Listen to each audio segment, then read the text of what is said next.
ओम श्री गंगाईनाथाय नमः। जय श्री गुरुदेव, जय श्री दादा गुरुदेव।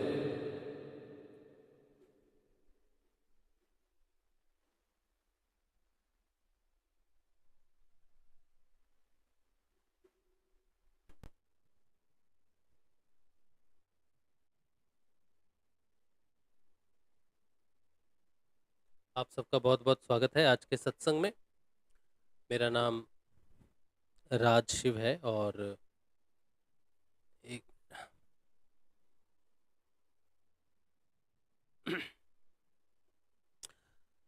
और मैं एक सिद्ध योग साधक हूँ।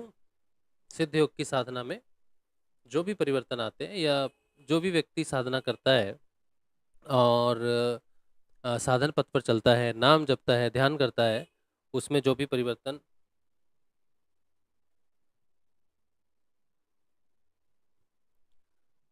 परिवर्तन आते हैं साधन साधन पथ पर चलते हुए, तो उन परिवर्तनों को सामने लाने के लिए अपने अनुभव, सिर्फ अनुभव नहीं बल्कि जो साक्षात्कार में जो घटनाएं घट जाती हैं, जो भौतिक रूप से हमारे जीवन में साधना से जो परिवर्तन आ जाता है, उसको समझने के लिए ये सत्संग है।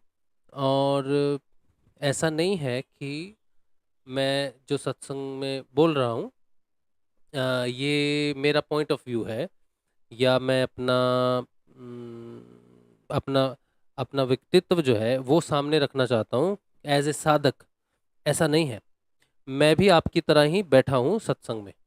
जैसे आप सुनोगे सत्संग कुछ जानकारी के लिए, अपने आप की साधना को समझने के लिए, अपने परिवर्तन को समझने के लिए, वैसे ही सत्संग में मैं बैठता हूँ जानकारी के लिए।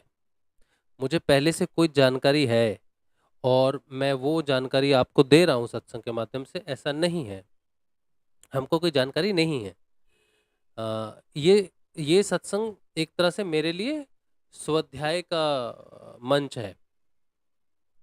यहाँ पर आके मैं अपनी साधना में होने वाले परिवर्तनों को ज़्यादा क्लैरिटी से देख पाता हूँ, स्वयं को, अपने व्यक्तित्व को, अपनी व्यक्तिगत चेतना को सामूहिक चेतना से अलग करने में मुझे सुविधा होती है, अपने आप को देखने में मुझे सुविधा होती है, अपने परिवर्तन को समझने में सुविधा होती है। क्योंकि जब मैं यहाँ बैठता हूँ सत्संग करने के लिए, तो कोई भी मेरा अपना नहीं है, किसी को भी मैं अपना नहीं मानता। मैं अपने प्रति भी कोई दया दृष्टि नहीं रखता सत्संग में। तो ये जो बातें होती हैं, ये स्वयं को क्रॉस एग्जामिनेशन के लिए है कि ये परिवर्तन हम में आया, इस चीज़ से आया, ऐसे आया। तो ये बड़ा सत्संग जो है ये शुद्ध रूप से आमना सामना है, व्यक्तिगत चेतना का और सामूहिक चेतना का, जिसे हम मिक्स्ड कॉन्शियसनेस कहते हैं। और जो भी बातें साधकों से मेरी होती हैं दिन भर, या जो भी मैसेजेस मुझे आते हैं,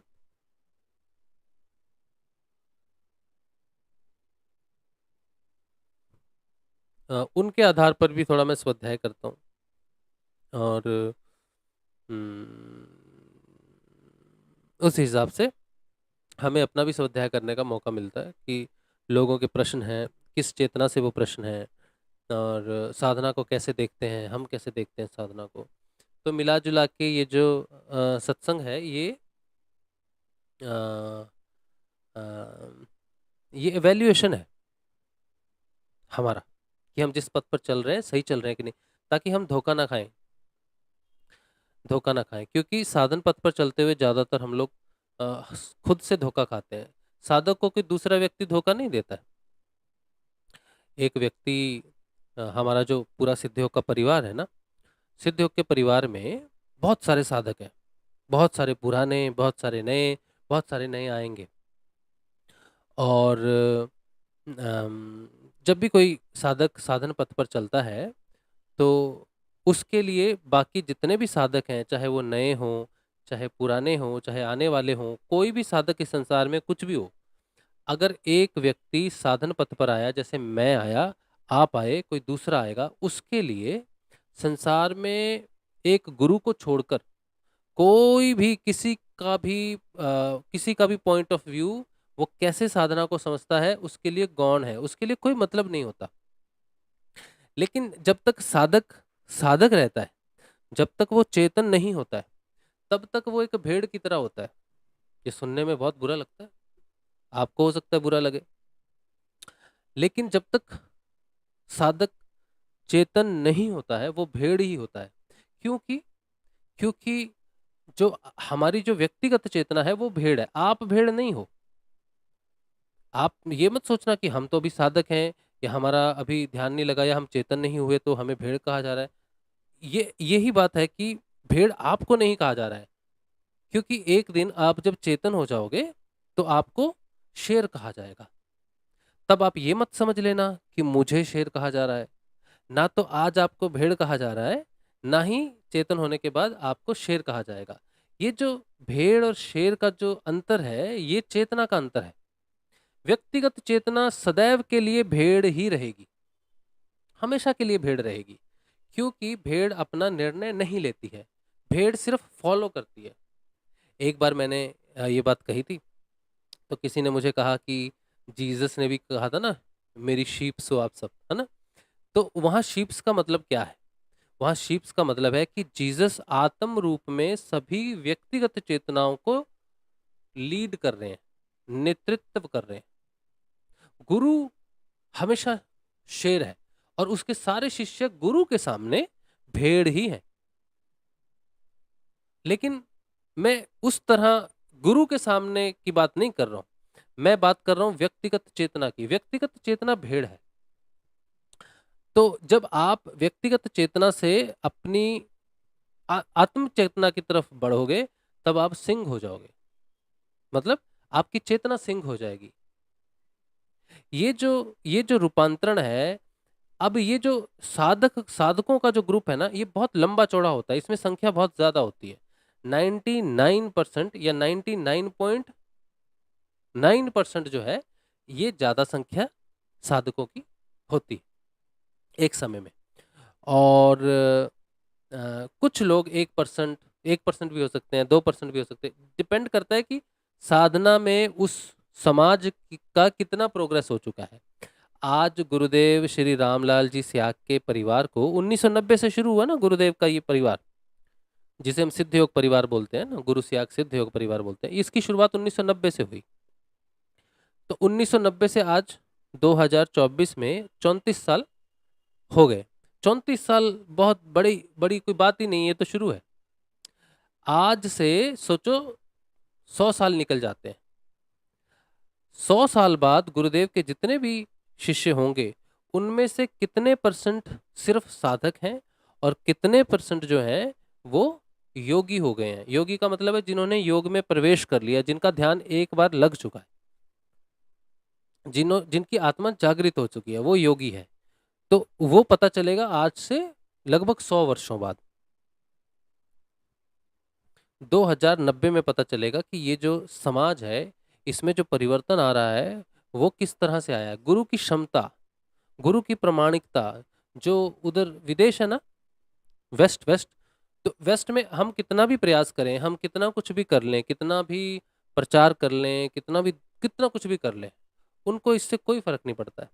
क्योंकि गुरुदेव, हमारा जो सिद्ध योग का परिवार है, हमारे परिवार से बड़े बड़े परिवार हैं इस भारत में, है ना, बहुत बड़े बड़े करोड़ों करोड़ों लोग हैं, इतने बड़े बड़े उनके आश्रम हैं, हर जगह उनका ये लगता है अनुष्ठान होता है, पता नहीं क्या क्या होता है, लेकिन एक भी साधक जो है वो चेतन नहीं है। फिर भी विदेशी साधक भी हैं उसमें, सिर्फ प्रचार के लिए। एक बार गुरुदेव विदेश गए तो उनकी एक शिष्य थी, एलिजाबेथ। एलिजाबेथ ने एलिजाबेथ दो औरतों से मिली वहां पर। वो दोनों औरतों का जो कपड़े थे वो सफेद थे, ठीक है। तो एलिजाबेथ ने गुरुदेव से पूछा कि गुरुदेव, मैं दो औरतों से मिली, वो थी ब्रह्म कुमारी। ब्रह्म कुमारी को जानते हो ना आप? तो ब्रह्म कुमारी, तो ये क्या आपके समाज की हैं? तो गुरुदेव ने बोला, नहीं बेटा, ये मेरे समाज की नहीं है। गुरुदेव की ये स्टेटमेंट, ये मेरे समाज की नहीं है, इससे वो डिस्टिंक्ट कर देते हैं कि जो पथ मेरा है वो पथ की नहीं है।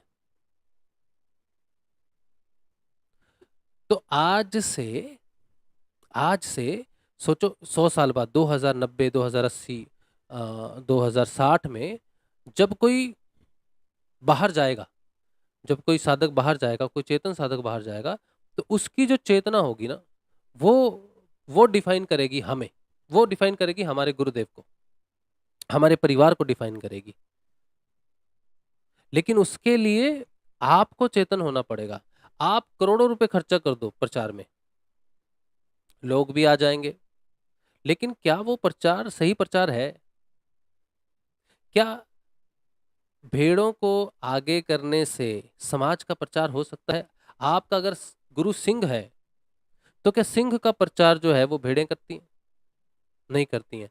उसके लिए सिंह के बच्चे ही चाहिए, सिंह ही चाहिए। किसी भी परिवार को जो डिफाइन करता है वो उसका उसका प्रकाश करता है। तो गुरुदेव ने एक बार अपनी वाणी में कहा था कि मेरे चेतन शिष्य जाएंगे प्रचार करने के लिए, मेरे चेतन शिष्य जाएंगे प्रचार करने के लिए। साधक, जब तक हम साधक रहते हैं तब तक हम प्रचार के लिए प्रचार करते तो हैं, प्रचार करते हैं, उस प्रचार से लोग जुड़ते भी हैं। लेकिन गुरु की जो महिमा है वो तब प्रकट होती है जब आप चेतन हो जाते हो।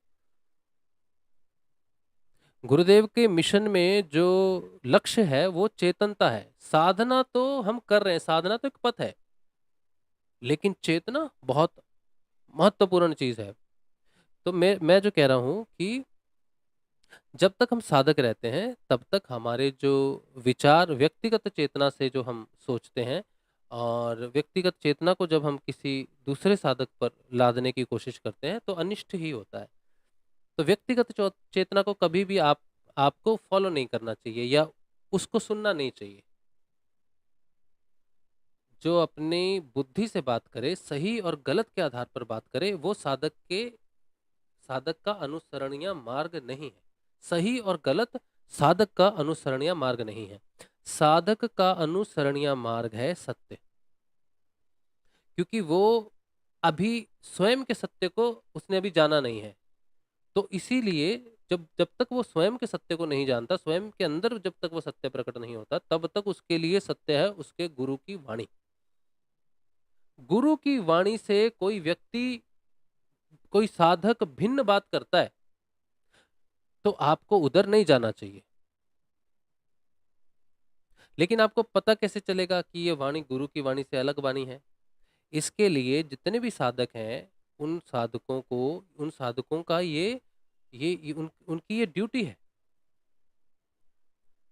उनकी अपनी साधना के प्रति ये ड्यूटी है कि गुरुदेव की जितने भी वीडियोस हैं, 16-17 वीडियोस होंगे गुरुदेव के, जहां तक और भी हैं, ऑडियो ऑडियो फॉर्म्स में भी हैं, वो सारे वीडियोस उसको सुनने चाहिए। गुरुदेव का ऑडियो सुबह आपके घर में चलना चाहिए। वो क्या बोल रहे हैं? ज्यादातर गुरुदेव ने सारे वीडियोस में एक ही चीज बोली है, लेकिन थोड़े अलग अलग, थोड़ा कभी इधर अलग हो जाता है कभी उधर, लेकिन बात एक ही होती है गुरुदेव की, एग्जाम्पल्स थोड़ी इधर उधर हो जाती है। वो सारी वीडियोस आपको 6 महीने के अंदर आपको पता होनी चाहिए गुरुदेव ने कहा क्या बोला है। अगर आप वो नहीं सुनोगे तो आपको भेड़ होने का बड़ा नुकसान हो जाएगा। क्योंकि देखो मैं सीधा कह रहा हूं, मैं भी भेड़ था। 2014 से लेकर 2019 के अंत तक मैं भी भेड़ ही था। मुझे कुछ नहीं पता कौन क्या कह रहा है भाई, क्या होता है क्या होता है, जिसने जैसा बोल दिया हमने वैसा अनुसरण कर दिया। और गुरुदेव की वाणी उस समय इतनी थी भी नहीं इंटरनेट के ऊपर में। अभी तो बहुत वीडियोस हैं गुरुदेव के। गुरुदेव की जो वेबसाइट है, आश्रम जोधपुर आश्रम की जो वेबसाइट है, उस पर सारे वीडियोस गुरुदेव के हैं। सारे वीडियोस साधक को देखने चाहिए, दूसरे वीडियो नहीं देखने चाहिए। मैं ऐसा नहीं कह रहा हूँ, सारे वीडियोस देखने चाहिए, सब देखो जो इंटरनेट पर है, आपको सही लगता है आप देख लो, लेकिन आपको अनुसरण वही करना है जो आपके गुरु की वाणी का है। क्योंकि जब एलिजाबेथ ने गुरुदेव से पूछा कि गुरुदेव क्या ये जो ब्रह्म कुमारी की जो ये नन है, क्या ये आपके समाज की है? तो गुरुदेव ने कहा नहीं, ये मेरे समाज की नहीं है। तो सोचो, आप कोई ब्रह्म कुमारी से आया है, या आप वीडियोस देखते हो, कभी कोई ब्रह्म कुमारी जी का वीडियो देखता है, कभी कोई आसाराम जी का वीडियो देखता है, कभी कोई संत रामपाल जी का वीडियो देखता है, कोई किसी का वीडियो देखता है, मतलब बहुत सारे हैं ना जो वाणी करते हैं अपनी। तो आपको कैसे पता चलेगा कि कौन गुरुदेव के अनुसार चल रहा है, कौन गुरुदेव के अनुसार नहीं चल रहा है? और गुरुदेव के खुद के भी शिष्य हैं, मैं भी गुरुदेव का शिष्य हूं, मैं भी बोल रहा हूं, और भी गुरुदेव के शिष्य हैं और भी बोलेंगे। आपको कैसे पता चलेगा? तो आपके घर में सुबह सुबह गुरुदेव का एक वीडियो चलाओ, आधा ही सुन लो, चाहे आधे घंटे का सुन लो, आधे घंटे का वही वीडियो शाम को सुन लो, एक हफ्ते तक एक ही वीडियो चलाओ, एक हफ्ते तक गुरुदेव का एक ही वीडियो चलाओ, सुबह और शाम को हेडफोन लगा के सुनो, रास्ते में सुनो। पता होना चाहिए आपको गुरुदेव ने कहा क्या कहा है। बहुत जरूरी है ये सब एक साधक के लिए। क्यों क्यों जरूरी है? मैंने आपको बताया ना कि भेड़ों, व्यक्तिगत चेतना का जो निर्णय होता है वो हमेशा उसे नहीं पता उसे क्या निर्णय लेना है। आप इस बात को बुरा मत मानना कि मैं ऐसी बात कर रहा हूं, या फिर बुरा मान लेना, लेकिन यही सत्य है। जिस दिन आपका ध्यान लग जाएगा, ध्यान कौन सा ध्यान होता है? ध्यान होता है इंद्रिय अतीत। जब आप बैठोगे ना ध्यान करने, तो जब ध्यान से बाहर आओगे ना तभी पता चलेगा कि मैं ध्यान में था। फिर धीरे धीरे वो इंद्रियातीत ध्यान बार बार लगेगा, फिर आपको धीरे धीरे उस अंदाजा होने लग जाएगा कि ध्यान क्या होता है, समझ में आने लग जाएगा कि ये घटना ऐसी है जो घटी नहीं पहले। फिर वो उस ध्यान का मतलब है तुम्हारे अंदर वो आत्म रूप में गुरुदेव अब अंदर प्रकट हो गए। अब गुरुदेव की जो भी वाणी है, सिर्फ गुरुदेव की वाणी नहीं, गुरुदेव की वाणी के साथ मेल खाती हुई जितने भी संतों की वाणी है, तब आपको पता चलेगा दूध का दूध और पानी का पानी, कौन संत है और कौन संत नहीं है, तब आपको पता चलेगा, उससे पहले आपको नहीं पता चलेगा।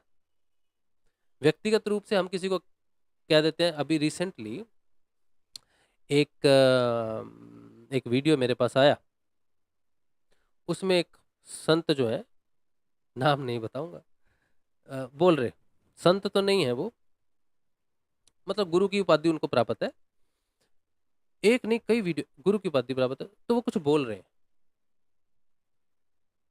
लेकिन उनके प्रति जो लोग उनको नहीं मानते कि वो एक अच्छे गुरु हैं, वो उसी चीज को प्रचार करते हैं, वही वीडियो क्लिप काट देंगे और पूरा प्रचार कर देंगे उसी क्लिप का। लेकिन उन्होंने तो बहुत कुछ बोला है, बहुत कुछ चीजें हैं। कहीं कहीं कोई व्यक्ति 1 घंटे की स्पीच देता है, 1 घंटे में 1.5 मिनट में कुछ ऐसी बात करता है जिसका रेलिवेंस कुछ और हो सकता है, लेवल कुछ और हो सकता है, चेतना का स्तर कुछ और हो सकता है, लेकिन व्यक्तिगत चेतना का एक स्तर होता है। जो चीजें सत्य होती हैं, जो चीजें अच्छी होती हैं, वो वायरल नहीं होती। क्यों नहीं होती? क्योंकि जो चेतना जागृत होती है वो किसी भी चीज को वायरल नहीं करती। जो चेतना व्यक्तिगत होती है वही सोचती है कि हम सबका भला कर देंगे, हम सबको जागरूक कर देंगे, और वो गलत चीज का प्रचार इतनी धूमधाम से करते हैं कि लोगों को पता चलना चाहिए कि गलत है। लेकिन साधक स्वयं का निर्णय करता है सत्य के आधार पर, किसी के बताए अनुसार नहीं करता। तो ये चीजें नहीं पता चलती। तो ये जो अंधकार का जो समय है ना साधक के जीवन में, चेतना तक जागृत होने तक, इसमें बचाव करने वाला एकमात्र गुरु का वाणी है। उन गुरु की वाणी को ही हमेशा रेफरेंस रह के चलना है आपको, हमेशा गुरु की वाणी के साथ ही मिला के चलना है कि क्या ये हमारे गुरुदेव की वाणी के साथ मिल रहा है। अभी देखो, मुझे प्रश्न आया एक, कहते हैं कि किसी ने कहा कि सांसों के साथ जपो। इससे पहले एक साधिका ने मुझे फोन किया, तो उन्होंने कहा कि मुझे सांस लेने में थोड़ी दिक्कत हो रही है, और कोई दिक्कत नहीं है मुझे, मतलब मेडिकली कोई दिक्कत नहीं है। तो जनरली जब हम साधन पथ पर चलते हैं ना, तो सांसों का प्राणायाम अंदर अंदर होता है, सांसें छोटी हो जाती हैं, सांस खींच के लेनी पड़ती है कई बार बीच बीच में। लेकिन वो रेगुलर रोज, मतलब रेगुलर होता, पूरा दिन नहीं होता, थोड़े समय के लिए होता है, फिर वो नॉर्मल भी हो जाता है, लेकिन वो होता रहता है बीच में, सांसें छोटी होना बड़ी होना ऐसा होता है। तो उन्होंने कहा ऐसा हो रहा है। तो मैंने कहा ऐसा तो ठीक है, पहले तो मैं सुनता हूँ पूरी बात कौन क्या बोल रहा है। तो उन्होंने फिर बाद में मुझे बताया कि वो सांसों के ऊपर में नाम जपती हैं, सांसों के ऊपर में नाम जपती हैं। यही प्रश्न मुझे अभी रिसेंटली एक नई गुरु बहन है, पुरानी है वैसे तो, उन्होंने भी पूछा क्या हम सांसों के ऊपर में जप सकते हैं, क्योंकि एक वीडियो उन्होंने देखा वहां पर बताया गया कि सांसों के ऊपर में नाम जपो। अब उन्होंने मुझसे ये प्रश्न पूछा, और एक साधिका जो बहुत पुरानी है वो भी सांसों पर जप रही है, उसने भी कहीं से सुना। अब आप गुरुदेव के सारे वीडियो देखो, सारे वीडियो निकाल लो गुरुदेव के, एक भी वीडियो में गुरुदेव ने अगर कहा हो कि बेटा सांसों पे जपो, तो गुरु आदेश है वो। मुझे आज मैंने कितने वीडियो देखे, 10 साल हो गए मुझे, 5 साल से तो हम देखते ही हैं रोज वीडियो। हमें कहीं भी नहीं गुरुदेव की वाणी में या लिखा हुआ मिला कि गुरुदेव ने कहा हो सांसों में जपो।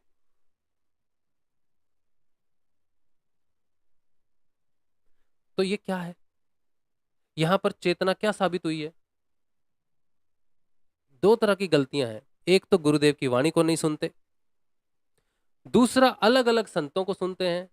रोज वीडियो में जो आध्यात्मिक व्यक्ति होता है ना, वो 10 तरह के वीडियो रोज देखता है। मुझे तो बहुत वीडियो फॉरवर्ड करते हैं, किसी का उसका वीडियो, उसका वीडियो, इसमें क्या बोला गया है, इसमें इसने क्या बोला है, उसमें इसने क्या बोला है, आप हमें समझाओ। मैं क्यों समझाऊं तुमको, मैं क्यों समझाऊं तुमको, मैंने ठेका लिया तुम्हारा समझाने का।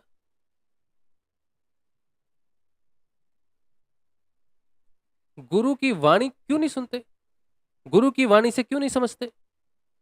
गुरु ने कहीं भी वो चीज नहीं कही है, गलत है, तुम्हारा पक्ष नहीं है, तुम्हारा समाज नहीं है, फिर वो तुम उस समाज में नहीं जा सकते ना। सिंपल गुरु एक, अच्छा अभी रिसेंटली, हाँ, अभी मीटिंग हुआ था एक, मीटिंग में ये जो हम ऑनलाइन करते हैं सत्संग या ऑनलाइन प्रचार करते हैं, इसको भी गलत माना जाता है। लोग मेरे विरोध में है, पता नहीं कितने ही हैं, कितने ही हैं मेरे विरोध में, और उन्होंने कभी मुझे सुना नहीं ठीक से। मैं क्या बोलता हूं उनको मालूम भी नहीं है, वो भी अंधे हैं।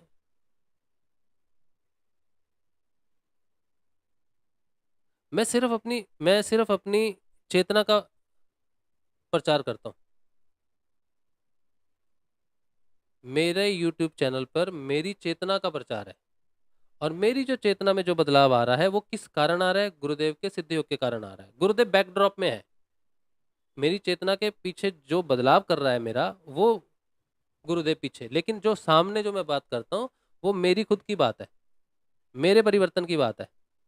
और मैं परिवर्तन की बात करता हूँ तो मेरा रेलिवेंस या मेरी रेफरेंस गुरुदेव की वाणी होती है, कि मेरा परिवर्तन गुरुदेव की वाणी के अधीन है या नहीं है। गुरुदेव के मिशन को तो हम छेड़ते भी नहीं। गुरुदेव ने कहा मन ही मन में जाप करो, होंठ और जीभ नहीं हिलने चाहिए। गुरुदेव की तस्वीर के सामने बैठ के ध्यान करो, गुरुदेव जी की तस्वीर जीवित है। गुरु जी के प्रति समर्पण रखो, गुरु जी का मंत्र जपो तो दूसरा कोई मंत्र ना जपो, बस इतना ही है। अब वो कहते हैं कि हम जब ऑनलाइन कोई ये कर रहे हैं प्रोग्राम, तो हम गुरुदेव के मिशन को या गुरुदेव के मिशन को खराब कर रहे हैं। खराब हो ही नहीं सकती, सत्य कभी दूषित नहीं होता। दूषित होती है व्यक्तिगत चेतना, दूषित होती है ईर्ष्या। जब व्यक्ति में स्वयं परिवर्तन नहीं आता तो वो परिवर्तन को सहन भी नहीं कर पाता।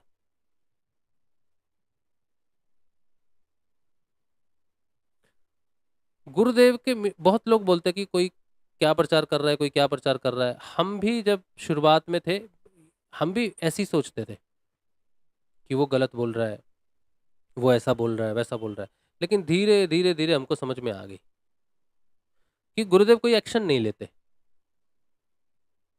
लोग धमकियां देते, मुझे धमकियां दी, तुम्हारा ये आज से 3 साल पहले की बात है, मुझे धमकी दी कि तुम्हारा बंद हो जाएगा, ये तुम्हारा जो तुम बोलते हो अपना प्रचार करते हो ना, ये बंद हो जाएगा।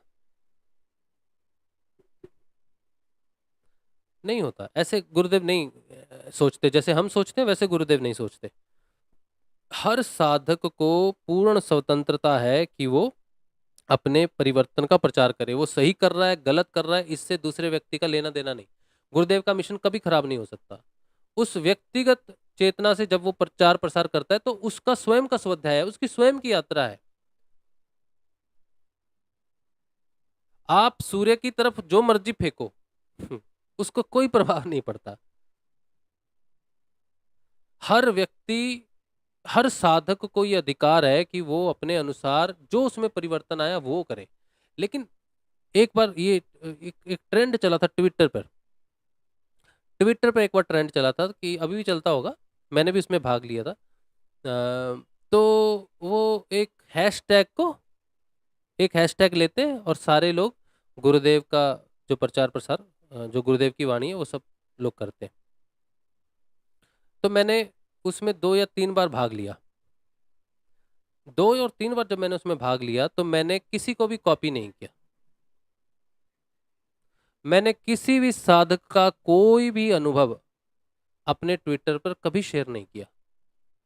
मेरा जो खुद का परिवर्तन है, मैंने जो खुद परिवर्तन देखा, उसको मैंने हमेशा ट्विटर पर शेयर किया।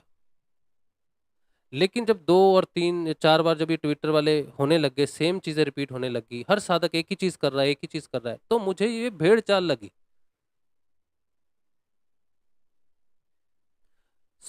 आप गुरुदेव का प्रचार, गुरुदेव की फोटो लगाते हैं और गुरुदेव की कोई वाणी का प्रचार करते हैं, आप करो, वो गलत नहीं है। लेकिन तुम्हारी अपनी कुछ ना कुछ जो परिवर्तन है, तुम्हें वो उस जो तुम शेयर कर रहे हो गुरु की वाणी, उसके साथ तुम्हारा होना चाहिए। तुम्हारा अपना परिवर्तन दिखना चाहिए लोगों को। गुरुदेव ने जब कहा कि बेटा तुम प्रचार करो, तो गुरुदेव ने किस तरह का प्रचार बोला है? गुरुदेव ने कहा जो परिवर्तन तुम में आए वो परिवर्तन तुम सबको बताओ। तो सारे साधकों को पहले तो ये अधिकार है कि वो अपने परिवर्तन को बताए। वो अपने परिवर्तन को समझ पा रहा है नहीं समझ पा रहा है ये दूर की बात है, उसको पूर्ण स्वतंत्रता होनी चाहिए कि वो अपने प्रचार को खुल के बताए लोगों को। उसका खुद का स्वाध्याय होगा। अगर उसको लगेगा कि नहीं ये चीज ऐसी थी वैसी थी, उसका खुद का स्वाध्याय होगा। गुरुदेव के मिशन को कोई कुछ भी नहीं छेड़ सकता, वो बहुत पवित्र है, बहुत पवित्र है। कोई साधक जो भी व्यक्तिगत चेतना में है, वो क्या पिता की चेतना को दूषित कर सकता है? नहीं कर सकता। तो साधकों का क्या करना चाहिए? गुरुदेव की सारी वाणी सुननी चाहिए पहले, फिर दूसरा कुछ सुनना चाहिए, जानना चाहिए, और फिर गुरुदेव की वाणी के साथ रहना चाहिए। कितने भी संतों को सुनो, किसको भी सुनो, लेकिन ये जानकारी होनी चाहिए कि क्या है। और दूसरा, कोई संत कहता है कि सांसों पर जपो, तो तुमको नहीं जपना है।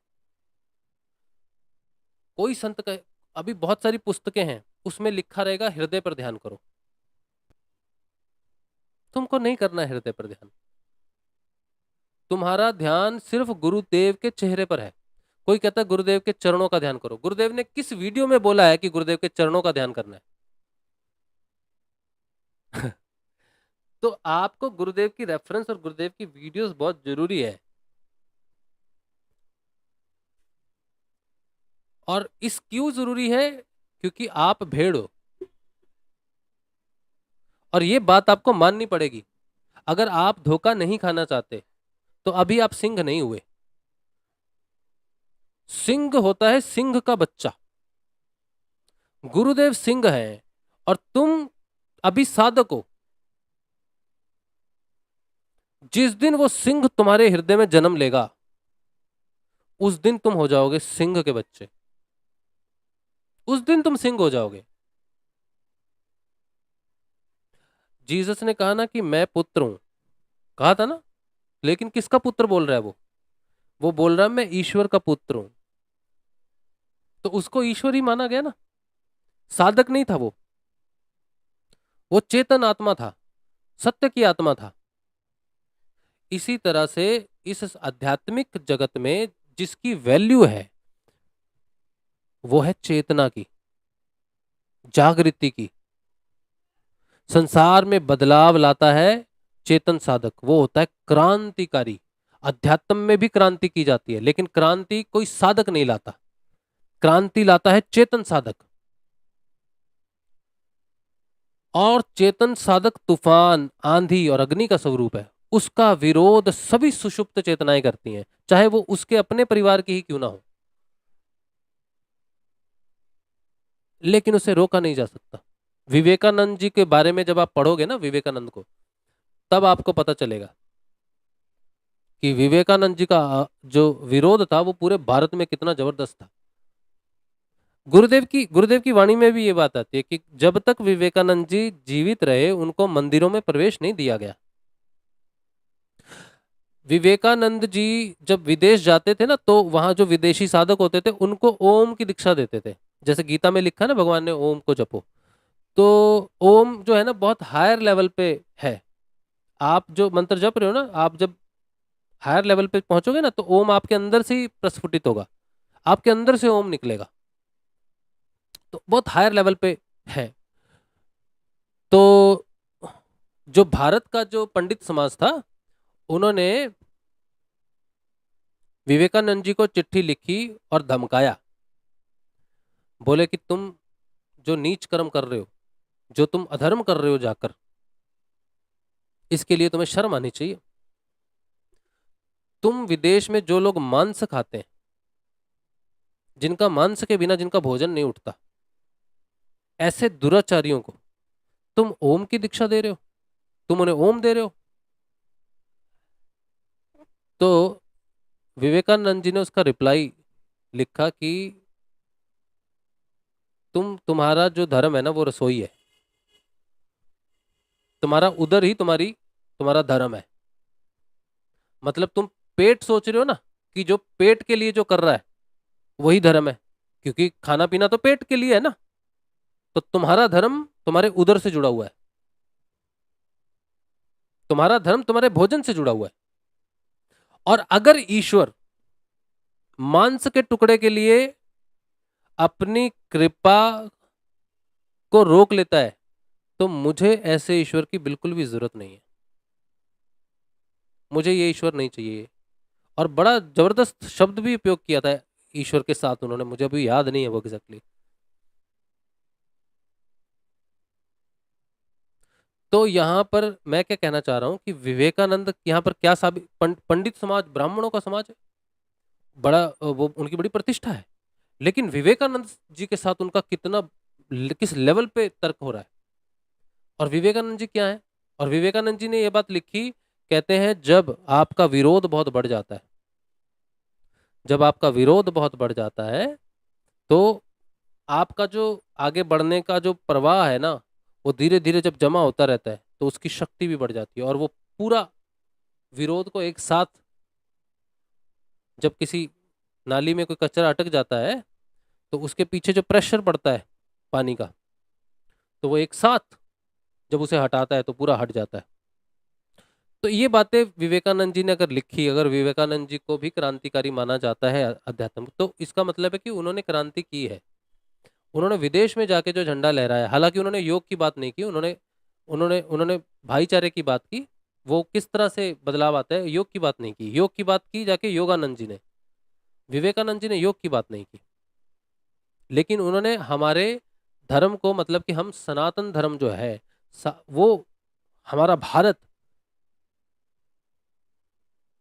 सर्वश्रेष्ठ है, क्योंकि हम हमारे पास धर्म है और तुम्हारे पास। और विवेकानंद जी ने एक और बात कही कि हमारा हमारे पास धर्म तो है भारत के पास, लेकिन वो धर्म नीचे गिरा जरूर है। और उसका कारण है हमारे हमारे भारत में स्त्रियों का जो अपमान हुआ, या जिस तरह के रूल्स लगे, या जिस तरह की जो स्त्रियों को अत्याचार हुए ना हमारे भारत में, जो अगर आप देखो पीछे, आप 1000 साल पीछे जाओ तो आप देखोगे कि औरतों के साथ जितना भी दुर्व्यवहार हुआ है, जाति के नाम पर हुआ है, शिक्षा के नाम पर हुआ है, विवाह के नाम पर हुआ है, और बहुत कुछ हुआ है। औरत का अपमान हुआ भारत में। और विदेश धनी है, संपन्न है, क्योंकि वहां औरत का सम्मान है। तो विवेकानंद जी ने कहा हमारा जो पतन है ना, उसमें मुख्य कारण औरत है, औरत का पतन है।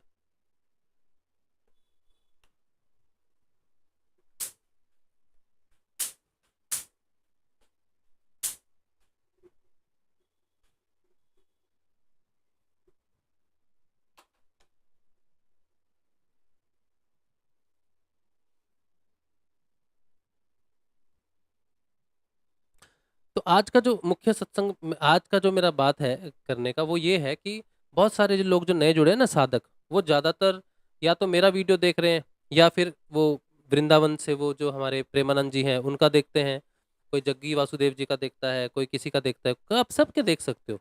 लेकिन मैं आपको ये चेतावनी दे रहा हूँ कि सिर्फ हमारे वीडियोस नहीं देखने हैं आपको, आपको गुरुदेव के रेफरेंस में ही सब कुछ सबको देखना है। चाहे वो कोई भी हो, चाहे वो गुरुदेव का स्वयं का साधक हो, चाहे वो पुराना साधक हो, चाहे नया साधक हो, वरिष्ठ साधक हो, चेतन साधक हो, अचेतन साधक हो, कोई भी हो, लेकिन आपको गुरुदेव की वाणी को बार बार सुनना बहुत जरूरी है और जीवन भर सुनना पड़ेगा आपको। मैं पिछले 10 साल से सुन ही रहा हूँ, और आज भी जब गुरुदेव की वाणी घर में हमारे सुनते हैं ना, हम गुरुदेव जी की वीडियो लगाते हैं, गुरुदेव जी की आवाज़ सुनते हैं, तो इतना अच्छा लगता है, इतना अच्छा लगता है कि बस उसकी कोई बात नहीं। उस अनुभव की मतलब क्या ही बात करें, गुरुदेव की जब बात सुनते हैं ना, बस प्यार उमड़ पड़ता है गुरुदेव पे। उनकी बात बार बार, हजार बार, करोड़ बार सुनने में भी अच्छी लगती है। गुरुदेव का एक ही वीडियो हमने पता नहीं कितनी ही बार देख चुके हैं, लेकिन वो कभी पुराना नहीं होता। मैं अपना वीडियो एक बार भी नहीं सुनता, क्योंकि जो हो गया हम उसको इम्पोर्टेंस नहीं देते, क्योंकि वो तो स्वाध्याय है ना। लेकिन गुरुदेव जी का वीडियो हम 100 बार सुन चुके, 500 बार सुन चुके, हर बार अच्छा लगता है। ठीक है, तो नए साधकों को ये एक्सेप्टेंस, उनको मैं बड़ी डायरेक्ट बात कर रहा हूँ, आपको, आपका इंसल्ट नहीं कर रहा भेड़ बोल के, लेकिन सिंह भी आप ही बनोगे एक दिन, सिंह की चेतना भी आप ही बनोगे। जागरूक रहना, समझे? तो भेड़ बनना तो गुरुदेव की बनना, किसी साधक की मत बनना,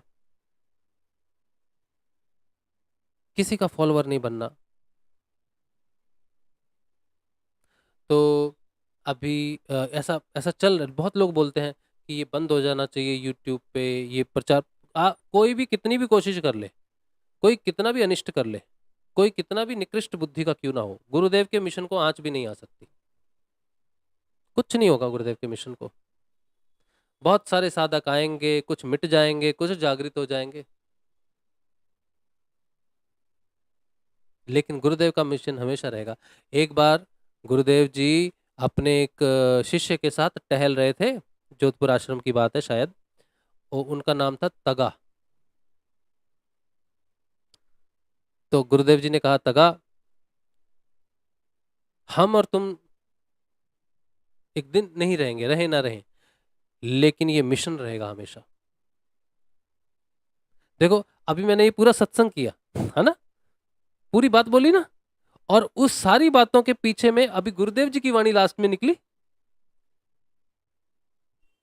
अपने शिष्य को कहा, उनका नाम तगाराम था शायद, तो उनको कहा, तगा, हम और तुम रहे ना रहे, लेकिन ये मिशन हमेशा रहेगा। जब गुरुदेव ने कहा कि ये मिशन हमेशा रहेगा, तो उन्होंने यही देखा होगा ना कि लोग आएंगे, लोग अपनी अपनी हरकतें करेंगे, और करते भी थे।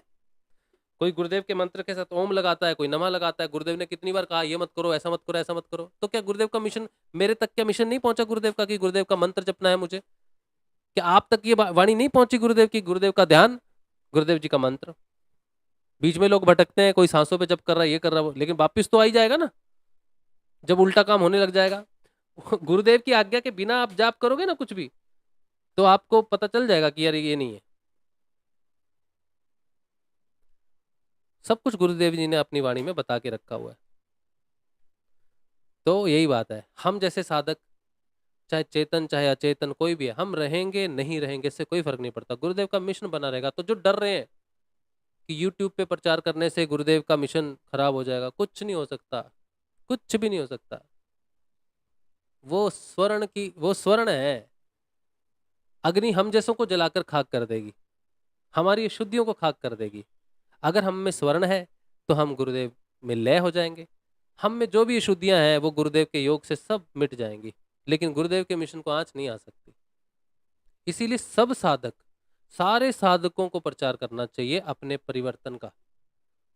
ये आपको स्वतंत्रता है, पूर्ण स्वतंत्रता है। गुरुदेव जी की तस्वीर आपके पास होनी चाहिए, आप जहां मर्जी गुरुदेव की तस्वीर को भेजो, लगाओ, बहुत सारे ऐसे मोनेटाइज्ड चैनल थे, मेरा एक चैनल था पहले, तो जब मैंने उसे मोनेटाइज किया ना, तो उस पर स्ट्राइक आ गई, कॉपीराइट स्ट्राइक आ गई थी, गुरुदेव के वीडियोस की, गुरुदेव की फोटोज की स्ट्राइक आ गई थी, और वो चैनल बंद हो गया। उस समय 6,500 लोग जुड़े थे। ये दो 2.5 साल पहले की बात है। आज लोग मुझे कहते हैं तुम अपनी तस्वीर पीछे में गुरुदेव की तस्वीर लगाओ। जिस दिन मैंने पीछे गुरुदेव की तस्वीर लगा दी ना, 7 दिन के अंदर ये चैनल बंद हो जाएगा।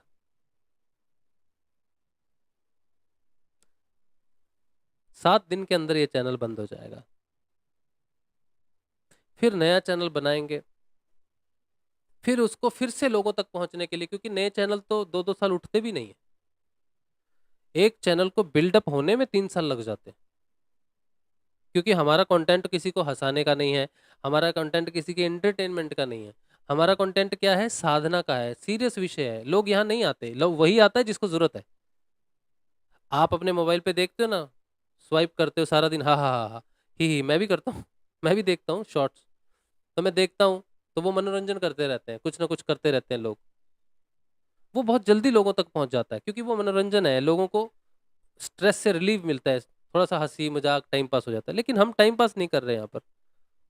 तो हमारे जो चैनल है, आध्यात्मिक चैनल जो है, और ना ही हम कोई विशेष व्यक्ति हैं, प्रमुख व्यक्ति हैं, तो हमारे चैनल को साधुकों तक पहुंचने के लिए 2 साल, 3 साल, 4 साल, 5 साल लग जाते हैं। और अगर वो एक हफ्ते में बंद हो जाए तो कितना बड़ा आघात है, आप सोच नहीं सकते।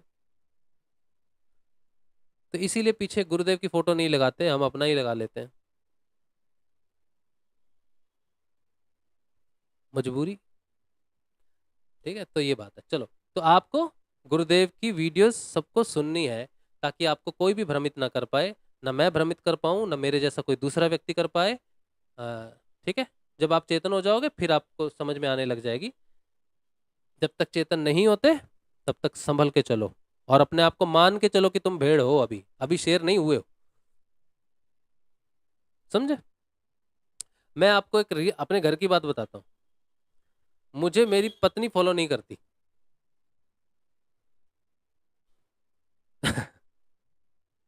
फॉलो करने का मतलब है मैं जो बोलता हूँ ना उसको बताता हूँ, वो नहीं मानती। और ये बात उसकी बहुत अच्छी है, बहुत अच्छी है। खुद जानो, खुद जानो। हाँ, वो मुझसे प्रश्न पूछती है, मैं प्रश्नों का समाधान भी करता हूँ, लेकिन उसको इस बात का यकीन नहीं है कि जो मैं बोल रहा हूँ वो सही है 100%। और ये डाउट बना रहना चाहिए जब तक कि अपने अंदर वो समाधान ना हो। ठीक है, तो सत्य अंदर से आपको तब प्रश्न के उत्तर मिलेंगे जब आपके अंदर आत्मा जागृत हो जाएगी, जब आपके अंदर सत्य जागृत हो जाएगा।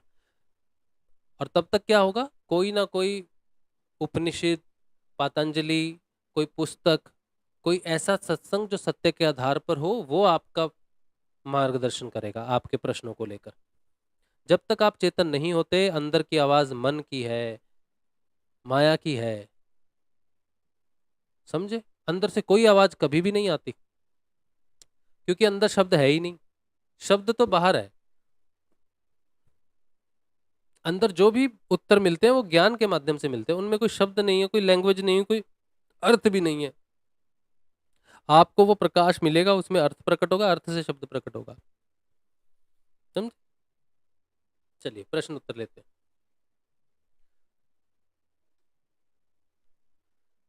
आप सबको जय श्री गुरुदेव। अ, एक एक रिसेंटली एक गुरु भाई हैं, अभी तो बहुत यंग है, और एक उनके मित्र हैं। वो पहले सत्संग वगैरह देखते थे, तो एक ने कहा कि, दूसरे से कहा कि तुम राजशिव के वीडियोस मत देखो, तुम उसकी चेतना से प्रभावित हो जाओगे, वो तुम्हें प्रभावित करेगा।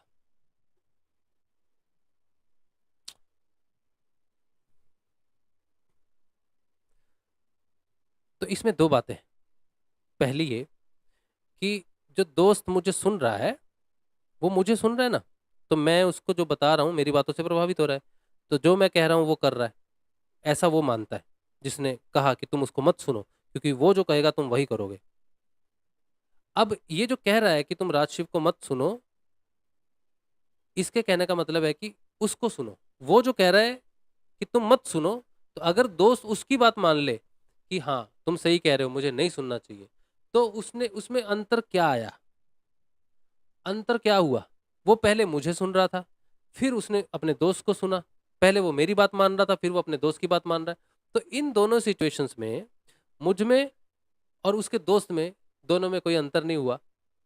क्यों? क्योंकि वो तो बात ही मान रहा है, या तो मेरी मान रहा है या अपने दोस्त की मान रहा है। उसमें तो कोई परिवर्तन ही नहीं है, उसका तो भला हुआ नहीं। अगर मैं उसका भला चाहता हूं तो भी भला नहीं हुआ, अगर उसका मित्र उसका भला चाहता है तो भी भला नहीं हुआ, क्योंकि वो किसी की बात मानकर डिसीजन ले रहा है। दोनों तरफ एक ही बात है, कुछ अंतर है ना? तो इसीलिए आज का सत्संग मैंने यही इसीलिए कहा है कि आप गुरुदेव को रेफरेंस में लेके चलो पीछे। कहीं भी लगे कि गुरुदेव की बात से ये बात अलग है, अपना डाउट, अपना प्रश्न खड़ा करो कि गुरुदेव ने ऐसा बोला है, आप ऐसा क्यों बोल रहे हो?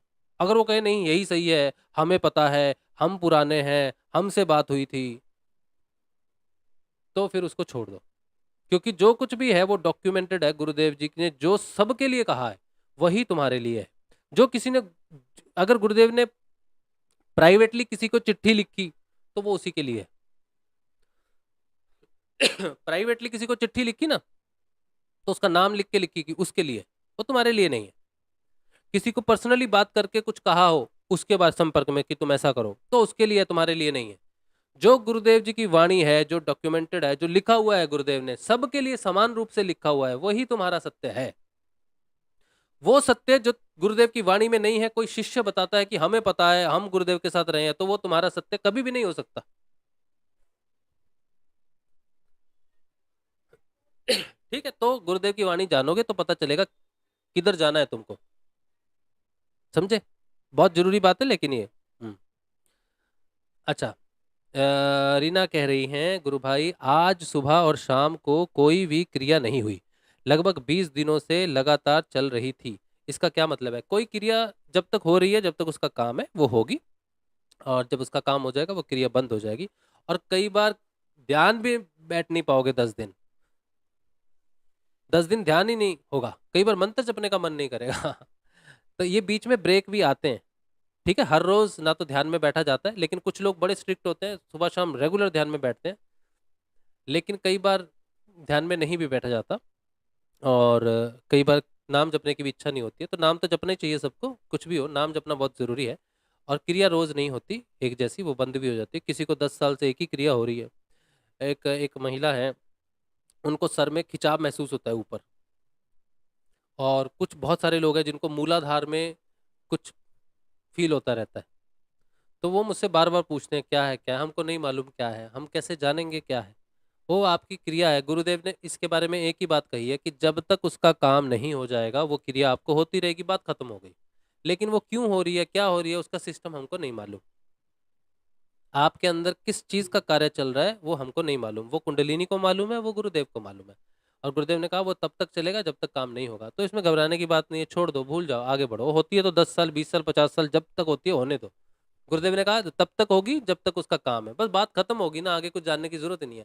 और तुम्हारे अंदर क्रिया है, क्रिया का प्रभाव तुम्हारे अंदर पड़ेगा, और समझ भी तुमको पहले आएगी।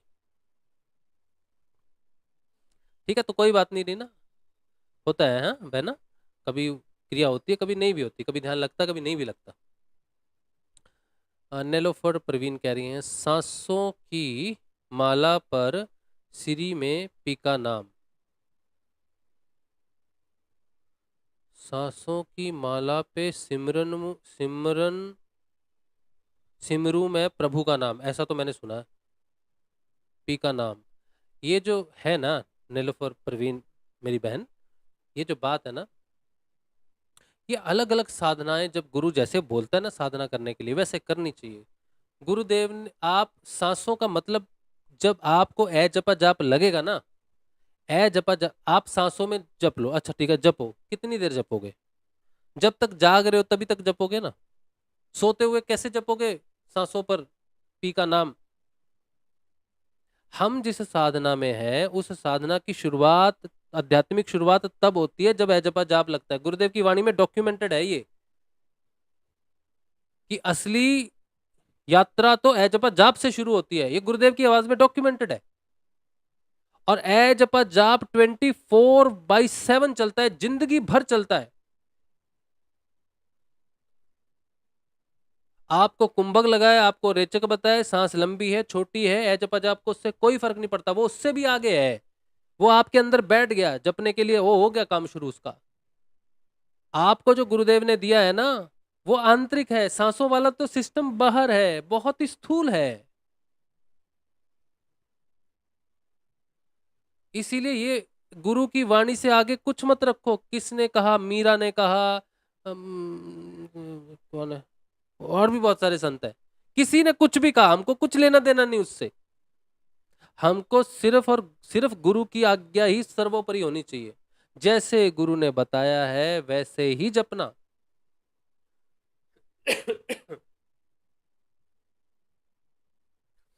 कुछ लोग कहते जपा नहीं जाता, तो लिख लिख के जप लें, माला पे जप लें, काउंटर पे जप लें। तो गुरुदेव ने यहाँ भी एक बात कही थी, इस विषय पर भी बात कही थी गुरुदेव ने। गुरुदेव ने कहा कि तुमको बुद्धि का प्रयोग सिर्फ नाम जपने के लिए करना है, लेकिन जैसे मैं बताऊं वैसे ही करना है। तो अब बुद्धि का प्रयोग एक्स्ट्रा कर लिए लोगों ने, किसी ने ओम लगाया, किसी ने नमः लगाया, तो गुरुदेव ने फिर कहा भाई अपनी बुद्धि का इतना प्रयोग मत करो, जैसे मैंने कहा है वैसे ही जपो।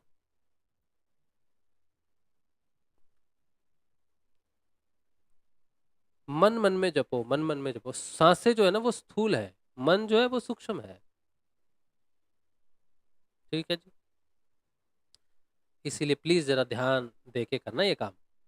गुरुदेव की सारी वीडियो एक जैसी ही अच्छी है, हाँ गुरुदेव की सारी वीडियो एक जैसी अच्छी है, और आपको बहुत कुछ मिलेगा गुरुदेव की हर वीडियो में। कुछ उनकी आवाज जो है ना, हर वीडियो में कहीं बड़े शांत स्वभाव में बोलते हैं, कहीं वो शेर की गर्जना जैसे बोलते हैं। एक वीडियो है गुरुदेव का, ओ गुरुदेव उस समय बोल रहे हैं ना, वो जितनी भी पॉलिटिकल पार्टीज है ना, गुरुदेव ने उनकी क्लास ली है वो वीडियो में। वो वीडियो मैं देखता नहीं, मुझे तो उस समय गुरुदेव की वीडियो सुनता हूँ ना, तो गुरुदेव का एग्रेशन जो है शब्दों में, वो हम मैं सुन नहीं पाता उसको, वो वीडियो में कम देखता हूँ। उसमें गुरुदेव का एग्रेशन है। उसमें गुरुदेव एक जगह कह रहे हैं, एक मैं एक नाथ का चेला हूँ, किसी की हिम्मत नहीं जो मुझे रोक ले। गुरुदेव बड़े एग्रेशन में बोलते हैं, वो पूरे पूरे भारत को, पूरी गवर्नमेंट को चेतावनी देते हैं वो। गुरुदेव की हर वीडियो में एक अलग भाव गुरुदेव का रहता है।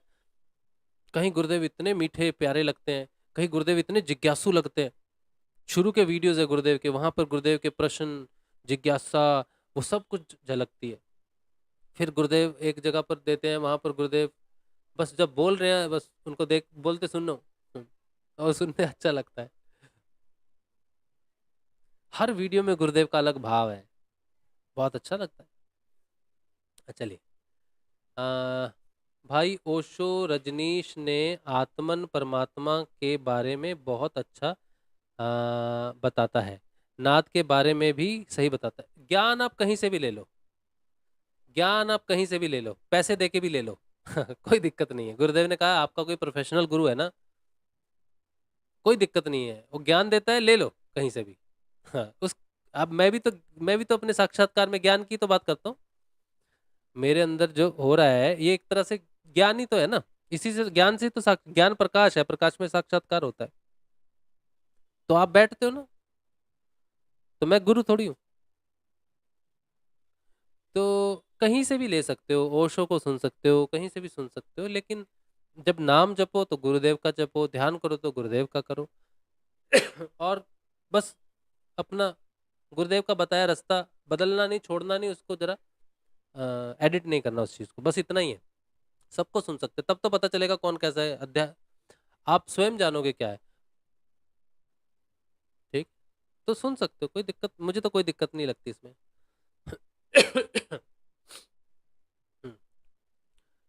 रान सिंह कह रहे यदि कोई बिना भाव के भी जप करता है तो क्या रिजल्ट रहता है, और भाव के साथ करने से क्या रिजल्ट होता है, कैसे साधक को जप करना चाहिए। भाव बहुत विशेष है, भाव ही सब कुछ है मेरे भाई। मैंने 5 साल तक गुरुदेव जी का नाम जपा, तो मेरा भाव क्या था मैं आपको बता देता हूँ। मैंने गुरुदेव से अंतर्मन से ये मेरी अंतर्मन से गुरुदेव से यही टाई था कि गुरुदेव मेरे शरीर में जो भी बीमारी है वो आप ठीक करो। मैं आपका नाम जपता हूँ, मेरी बीमारियों की जिम्मेदारी आपकी है। उस भाव से मैं जपता था और शिव की मैं साधना करता था, क्योंकि शिव को मैं बहुत प्रेम करता था। शिव की साधना को छोड़ नहीं सकता था, शिव से प्रेम था। और सूर्य देव के व्रत करता था, क्योंकि सूर्य देव से जो मैं मांगता था वो ये कि मुझे नौकरी में प्रतिष्ठा मिले, इनकम बढ़े। शनि देव की पूजा हम करते थे कि शनि देव के आशीर्वाद से सब सुख शांत बनी रहे। लेकिन गुरुदेव से मैंने मंत्र से इतना ही मांगा, गुरुदेव से, गुरुदेव बीमारियों की जिम्मेदारी आपकी है। बीमारी बढ़ती गई।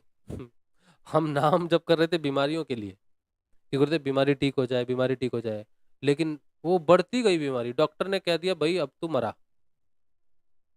हम बोल रहे गुरुदेव 5 साल से आपका मंत्र जप रहे, बीमारियों के लिए जप रहे, आप बड़े ठोक पीट के बोलते हो इससे सारी बीमारियां ठीक हो जाएंगी, कोई रोग असाध्य नहीं है। हमारी तो वाट लग गई, हम किसको बताएं जाके कि गुरुदेव जो बोल रहे हैं ऐसा तो कुछ भी नहीं हो रहा, ये तो सारा बीमारियां उल्टी मेरी बढ़ गई। फिर जब डॉक्टर ने कहा भाई तुम मर जाओगे, तुम्हारी रीढ़ की हड्डी टूटी, और टूटा तो मरा ना। जिसकी हड्डी टूट जाए, रीढ़ की हड्डी, वो पुरुष की क्या अवस्था, क्या औकात है उस पुरुष की इस समाज में। वो बैठा बैठा बिस्तर पर लेटरिन बाथरूम करेगा, ना कमाई का, ना काम का, ना काज का, दुश्मन अनाज का, ऊपर से बोझ बढ़ा देगा अपने परिवार पे। बोझ ही तो हो गया ना वो। जीवन कोई जीवन है? मृत्यु से भी भयंकर है वो। तब ये स्थिति जब हुई, तब हमने सारे देवी देवताओं को नमस्कार किया, शिव जी को भी हमने कह दिया महाराज हो गया, आपने जो गुरु दिया है अब हम उसी को पकड़ेंगे। शनिदेव को मैं गया मंदिर में, मैंने चतुराई भी की थी। शनिदेव और गुरुदेव को, गुरुदेव सुबह ना मैं ऑफिस जा रहा था, तो मैंने गुरुदेव के चेहरे को देखा, जय गुरुदेव नमस्कार। फिर मैंने गुरुदेव के चेहरे में शनिदेव का चेहरा देखा, जो मंदिर में मूर्तियां होती है ना शनिदेव की, मैंने शनिदेव के चेहरे को गुरुदेव में देख के कि दोनों एक ही हैं, गुरुदेव में तो सारे देवी देवता वास करते ना। और मैं चला गया। और जिस दिन मैं कोई गलती करता था शनिदेव की साधना में या शनिदेव को लेकर, तो मेरे घुटनों पर चोट लगती थी। ये उनके बताने का तरीका होता था कि बेटा ये गलत है। तो उस दिन जो मुझे चोट लगी घुटने में, भाई मैं बता नहीं सकता, मेरे प्राण निकल जाए ऐसी चोट लगी घुटनों पर, क्योंकि मेरी रीढ़ की हड्डी पूरी खोखली हो चुकी थी। इसमें तो कहीं कोई टच भी कर दे, ऐसे करके टच भी हो जाता था तो शरीर कांप जाता था दर्द से। वो तो मेरे को, मैं चल रहा था रास्ते पे, फुटपाथ पे, तो मेरे पैर में लगी ठोकर। ठोकर लगने से पहला दर्द जो हुआ वो भयंकर, और मैं गिरा फुटपाथ पे घुटनों के बल, घुटनों से। अब सोचो 72-75 kg का इंसान घुटनों के बल गिरा, उसका जो पूरा वेट है वो रीढ़ की हड्डी पर, मेरी आंखों के आगे अंधेरा छा गया। इतना दर्द था मुझे, मरण सन्न अवस्था होगी, उठ भी नहीं पाया मैं। 4 लोगों ने पकड़ के मुझे एक स्टूल पर बिठाया। इतना दर्द हो रहा था, इतना दर्द हो रहा था, वो उतना दर्द मैंने जीवन में कभी नहीं सहा।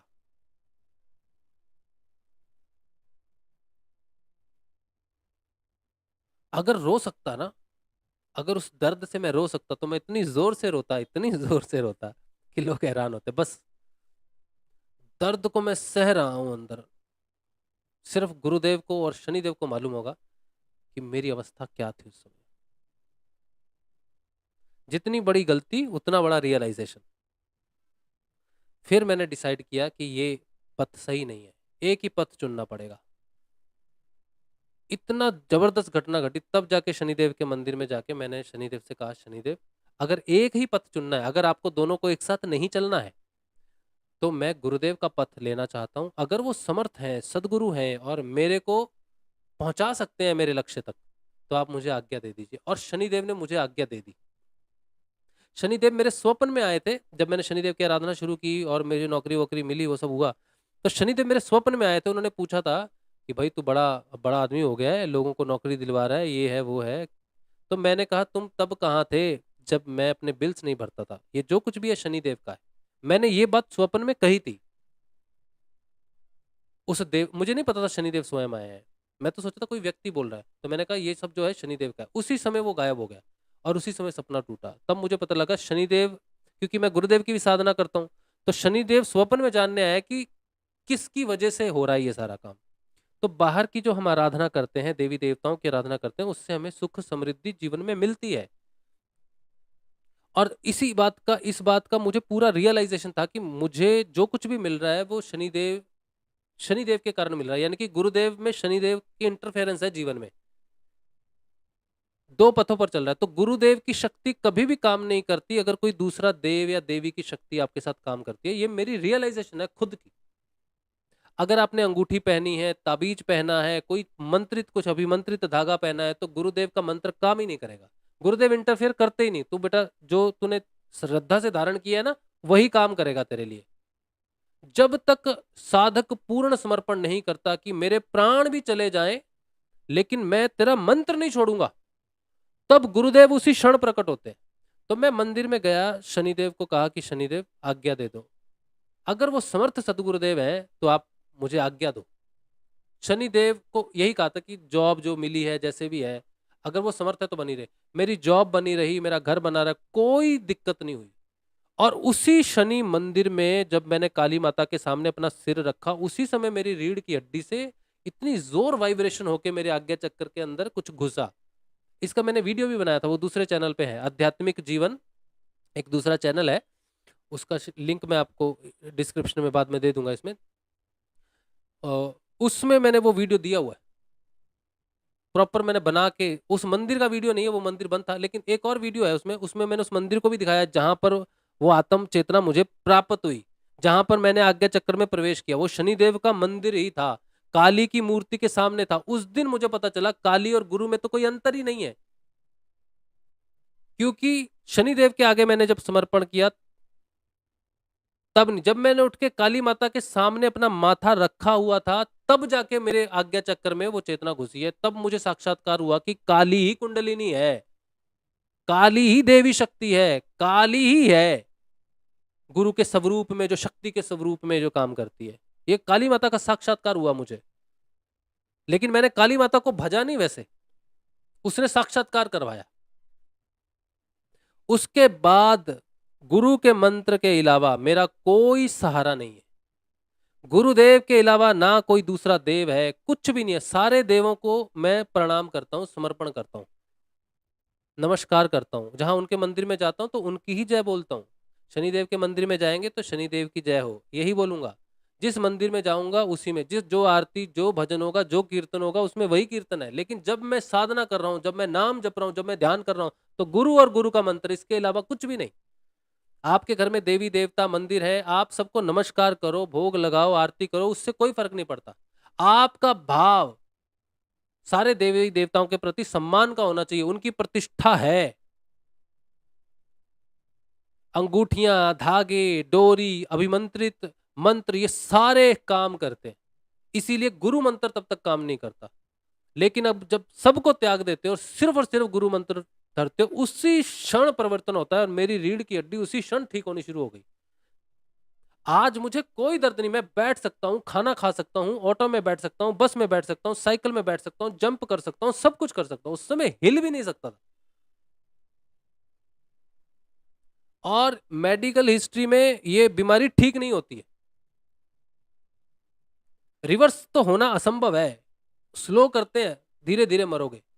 लेकिन गुरुदेव ने इसको रिवर्स किया। दर्द गुरुदेव ने स्वयं उसी क्षण छीन लिया। दर्द, उसके बाद मुझे रीढ़ की हड्डी का दर्द नहीं हुआ। कभी कभी एक्सेसिव कुछ करते हैं, ऐसा कुछ काम करते हैं तो फील होता है। लेकिन जितने नॉर्मली आप जीते हो, तुमसे ज्यादा 6 घंटे तक मैं बैठ सकता हूँ, 6 घंटे तक चल सकता हूँ, बस में, ऑटो में, कहीं भी।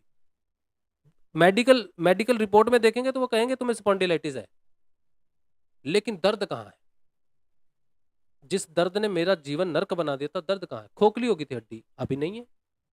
अभी वो डर नहीं है कि टूट जाएगी। और इस बात को 2019 और 2024 डॉक्टर ने 6 महीने का टाइम दिया था। तो भाव ही सब कुछ है रान सिंह। गुरु के प्रति समर्पण, एक निष्ठ होना, और गुरु को कोई सफाई देने की जरूरत नहीं होती कि हम उस मंदिर गए थे, वहां भी गुरुदेव का ही नाम जप रहे हैं। उसको मालूम है मंदिर जिसका है उसको नमस्कार करना ठीक है, कोई दिक्कत नहीं, कोई बाधा नहीं आती है। तुम्हारे अंदर क्या भाव है? मेरे घर में जगन्नाथ जी है, माँ काली है, रामकृष्ण परमहंस है, गणेश जी हैं, स्वामी नारायण की तस्वीर है। इन सबके साक्षात्कार मुझे चेतना के बाद ही हुए।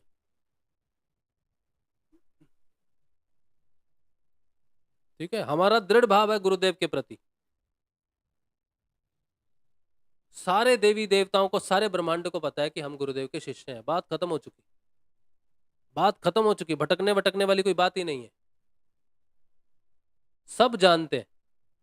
सारे देवी, मैं कहीं भी चला जाऊं, किसी भी मंदिर में चला जाऊं, कोई दिक्कत नहीं है। हम आजाद हो चुके हैं, हम स्वतंत्र हैं, हम आत्म स्वरूप में हैं, हम स्वतंत्र हैं। और आत्म स्वरूप प्रकट करने वाला एक गुरु ही है। इसीलिए मैं कहता हूं कि एक ही गुरु को भजो, एक ही मंत्र को भजो, इसी से स्वतंत्रता होगी, इसी से जागृति है। और उसके लिए एक गुरुदेव के लिए एक क्षण भी बहुत बड़ा समय है। उससे भी कम समय में जागृति आती है, आत्म जागृति। जो लोगों को कई जन्म लग जाते हैं, सिर्फ जन्म लगते हैं पात्र होने में। और दुख, मेरे दुख ने मुझे पात्र बनाया, मेरे मृत्यु के भय ने मुझे पात्र बनाया। मेरा सबसे बड़ा मित्र दुख साबित हुआ, मेरी बीमारी साबित हुई। जिसने भौतिक रूप से हमको नष्ट कर दिया, खत्म कर दिया, सारा कुछ छीन लिया हमसे, उसी ने हमें आत्म जागृति प्रदान की है। चलो आगे। भाव बहुत कुछ, भाव बहुत कुछ। गुरुदेव के शरीर छोड़कर जाने के बाद भौतिक जगत में उनसे किस तरह बात की जाए? उनकी तस्वीर, गुरुदेव ने कहा है कि मेरी तस्वीर कभी नहीं मरेगी। इस बात का जवाब दिया है गुरुदेव ने कि मेरी तस्वीर कभी नहीं मरेगी, मेरी तस्वीर से बात करो, वो जवाब देगी। लेकिन जवाब ये नहीं कि वो बोल के आपके अंदर से देंगे। लोग इसी बात को गलत मानते हैं कि हमारे अंदर से कुछ आ रहा है। अंदर से कभी कुछ भी नहीं आता। आपका मार्गदर्शन करना है, ये सारा जगत श्री गुरुदेव का माध्यम है। वो किसी भी माध्यम से आपका, आप गुरुदेव के सामने अपनी बात रखो, अपना प्रश्न रखो, अब उसका उत्तर कहीं से भी आएगा, आ जाएगा आपके पास। ठीक है, तो गुरुदेव की तस्वीर आपको जवाब दे देगी। वो मैटर में है, वो ऊर्जा में है, सब जगह है। तो हम सब उनके अधीन है। आप बस प्रश्न आपको उनकी तस्वीर से करना है। हाँ, रान सिंह कह रहे क्या किसी का सत्संग सुनने से चेतना प्रभावित होती है, डिस्टर्ब होती है चेतना? हाँ, प्रभावित होती है चेतना। सत्संग सुनने से प्रभावित तो होती है और भटकाव भी होता है। अगर आप उसे अगर वो कह गलत, एक व्यक्ति है, अब वो चेतन है कि नहीं है उसके बारे में तो मुझे नहीं मालूम, लेकिन उन्होंने कहा कि वो सत्संग सुनने से ही लोग चेतन हो जाएंगे, और ऐसा कभी नहीं होता। सत्संग सुनने से कोई चेतन नहीं होता। चेतन होता है ईश्वर के नाम से।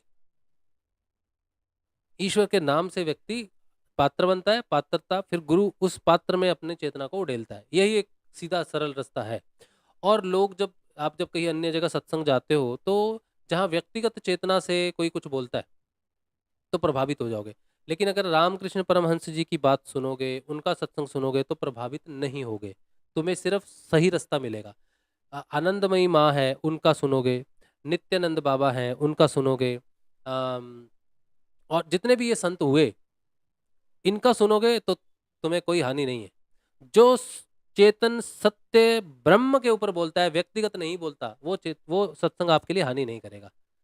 लेकिन जो चेतना, जो व्यक्तिगत चेतना से चमत्कार, जो कुछ भी चमत्कार हो रहा है, जहां पर आपको कोई अपने ऊपर आश्रित नहीं करेगा, वो सत्संग आपके लिए ठीक है। जहां पर आश्रित किया जाएगा, चमत्कार किया जाएगा, आपके दुखों को दूर किया जाएगा, वहां से भाग जाना चाहिए। आपके दुखों को कोई दूर नहीं कर सकता। अगर कोई करता है तो वो आपका सबसे बड़ा शत्रु है। उससे बड़ा शत्रु आपका कोई हो ही नहीं सकता। आपकी और आपकी चेतना में अगर कोई खड़ा है तो वो जो आपके दुखों को बाहर से समाधान करने की कोशिश करता है, उससे बड़ा शत्रु इस संसार में आपका कोई नहीं है। क्योंकि आपके दुखों का निवारण सिर्फ आपकी चेतना करेगी, आत्म जागृति करेगी। तो जहां आत्म जागृति की बात है, जहां तुम्हें यह बताया जाता है कि जो करना है तुमको ही करना है, जो होगा तुमसे ही होगा, वही तुम्हारे लिए सही है। और जहां कोई दूसरा व्यक्ति तुम्हारी किसी भी प्रकार से आध्यात्मिक रूप से चेतना को ऊपर उठाए या तुम्हें कहे मैं करूंगा, वहां नहीं। हमारे सत्संग में ये घटना बहुत पहले घटी थी, अगर तुमको याद हो, अगर तुम पुराने हो ना, तो हमने उसको छोड़ दिया, वो हमारे जीवन से बाहर चलेगी, क्योंकि वो साक्षात्कार था हमारा, हम उसमें लिप्त कभी नहीं हुए, लेकिन वो हम पर प्रभावी जरूर हुआ, लेकिन बाबा ने हमें निकाला। बहुत लोग जानते होंगे, बहुत पुरानी बात है, 2 साल की बात है, हम जब नए नए चेतन हुए ना, तब हमने भी बहुत सारी चीजें देखी हैं। ये सीधा यहाँ आके सत्संग में पहुंच गए ऐसा नहीं हुआ है, लेकिन हमें हर सिचुएशन से निकालने वाला था सत्य। गुरुदेव के प्रति जो सत्य था, गुरुदेव के प्रति जो सत्य को ही माना मैंने हमेशा। कोई व्यक्ति अगर झूठ बोलता है और मुझे पता चले कि वो झूठ बोल रहा है, तो वो मेरा मित्र कभी भी नहीं, मैंने उसे कभी मित्र नहीं माना, और इसी बात ने मुझे बचा के रखा हमेशा, इसी बात ने मेरी आध्यात्मिक उन्नति की है। क्योंकि आपके अंदर अगर अग्नि है ना, तो आप उसे कभी, वो कभी बुझती नहीं, वो सारी चीजों को जलाकर खाक कर देगी, सारे असत्य लोगों को आपसे दूर कर देगी। तो आपके अंदर सत्य होना चाहिए, और सत्य जहां है वहां जाओ, खुल के जाओ, ठीक है, जहां सत्य है वहां जाओ, वो तुम्हारे लिए हमेशा सकारात्मक प्रभाव ही देगा चेतना को। जहां चमत्कार है और जहां बाहर से तुम्हारी कोई सहायता कर रहा है, वहां मत जाना, ठीक है। मैं खुद भी इस बात से निकला हुआ हूं, ऐसा नहीं है कि मैंने ये चीजें नहीं देखी। हमारे यहाँ भी बड़ी ऊर्जाएं उठती थी, लेकिन उस समय हम सब ऊर्जाएं उठा नहीं रहे थे, किसी की मदद नहीं कर रहे थे, वो सब अपने आप हो रहा था। उस चीज को जैसे जैसे हम समझा हमने कि ये षड्यंत्र है एक तरह का, ये गलत है, एक तरह का षड्यंत्र नहीं भी हो सकता, लेकिन गलत है। और हमारी मदद की थी बाबा श्री गंगाई नाथ जी ने, उनके हम समाधि पे गए, वहां पे घटनाएं घटी, जिन्होंने दूर होना था हमसे, हमसे दूर हो गए, और हम उनसे मुक्त हो गए, हम उनसे मुक्त हो गए, और आज वो लोग वही कर रहे हैं जो उस समय कर रहे थे, लेकिन हम उनसे दूर हो गए, समझे। हम्म। कैसे मन में नाम जपें, जैसे गुरुदेव ने बताया है, गुरुदेव कहते हैं जैसे आप मन मन में पुस्तक पढ़ते हो वैसे। संगीता शर्मा जी कह रहे हैं हमारे गुरुदेव बहुत दयालु हैं, यही परम सत्य है। मुझे तो गुरुदेव और दादा गुरुदेव बहुत ही भोले दिखते हैं, संपूर्ण समर्पण से अति शीघ्र प्रसन्न हो जाते हैं। हाँ, बहुत प्यारे हैं, छोटे बच्चे की तरह हैं। गुरुदेव के कुछ ऐसे वीडियोस हैं जहाँ पर गुरुदेव इतने भोले, इतने प्यारे लगते हैं, जैसे 2-3 साल के बच्चे होते हैं ना, 1.5-2 साल के वैसे ही लगते हैं। अच्छा, सोनाली चौधरी कह रहे हैं हाँ, उत्तर सब मिलते हैं, गुरुदेव ने ही आपका रास्ता दिखाया, पर उनकी वाणी में उन्हें कैसे सुनूं, उन्हीं के मुख से। गुरुदेव जी के वीडियो हैं, एक गुरुदेव जी की वेबसाइट है www. मैं लिख देता हूँ यहाँ पर www. अच्छा, मैं एक वीडियो का लिंक दे देता हूँ आपको, उस वीडियो से आप जो है सारे वीडियोस उस चैनल, वो वो आश्रम का चैनल है, उस पे गुरुदेव जी का, गुरुजी के वीडियो है सारे। मैं कोई एक वीडियो आपको लिंक के रूप में दे रहा हूँ, ठीक है। क्रांतिकारी एक गुरुदेव जी का सत्संग है, मैं आपको ये वाला देता हूँ, ये 2003 का है गुरुदेव जी का, लेकिन ये जो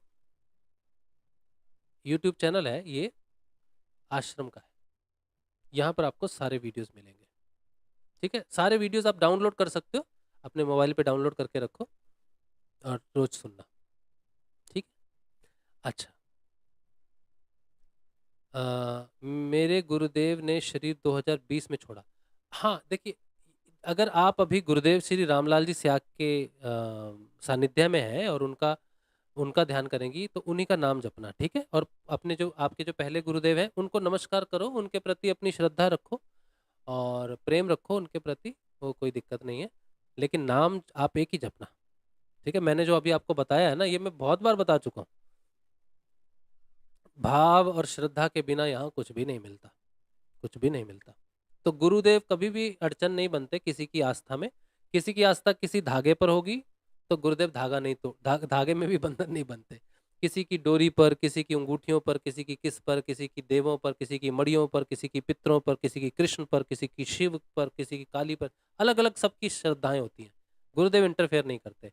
जब गुरुदेव के प्रति कोई पूर्ण समर्पित होकर सब देव देवता भगवान कृष्ण शिव सबको छोड़ के सिर्फ गुरुदेव की शरण में आ जाता है, तब ये सब प्रकट हो जाते हैं अपने स्वरूप में। तब कृष्ण का भेद खुलता है, तब शिव का भेद खुलता है, तब काली का भेद खुलता है, तब देवी देवताओं का सब का भेद खुलता है, और सब वहीं प्रतिष्ठित है जहां हमने जानते हैं। लेकिन तब भाव बदल जाते हैं, तब आप प्राय हो गए। जैसे एक लड़की की शादी हो जाती है, वो अपनी पिया की हो गई, पति की हो गई। पति की शादी होगी तो वो पत्नी का हो गया। अब उसकी सही रूप से, अभी तो बहुत बहुत शादी होती है लोगों की, लेकिन मूल रूप से जब स्त्री और पुरुष की शादी हो जाती है तो वो एक दूसरे के हो जाते हैं, है ना। शादी हो गई, अब इनकी शादी होगी, अब नहीं होगी शादी। तो वैसा ही है, जो गुरु जब शिष्य का हो जाता है तो गुरु शिष्य का योग हो गया, बस काम खत्म हो गया। अब सबको पता है, पूरे ब्रह्मांड को पता है भाई, अब ये हमारे शिष्य तो नहीं होगा, अब हमें अपना भेद खोलना पड़ेगा। तो शिव अपना भेद खोलते हैं, सारा तत्व अपना भेद खोलता है, ब्रह्म अपना भेद खोल देता है, सब कुछ प्रकट हो जाता है, सारा ज्ञान प्रकट हो जाता है, प्रकृति अपना रहस्य खोल देती है। गुरु ही है वो द्वार जिससे एंट्री होती है, गुरु द्वार, आज्ञा चक्र। ठीक है, चलिए। तो यही आज का सत्संग। उम्मीद है कि आपको आज के सत्संग से, नए साधकों को खास करके, ये ज्ञान हो कि गुरु की वाणी बहुत महत्वपूर्ण है, और जरूर से सुनो।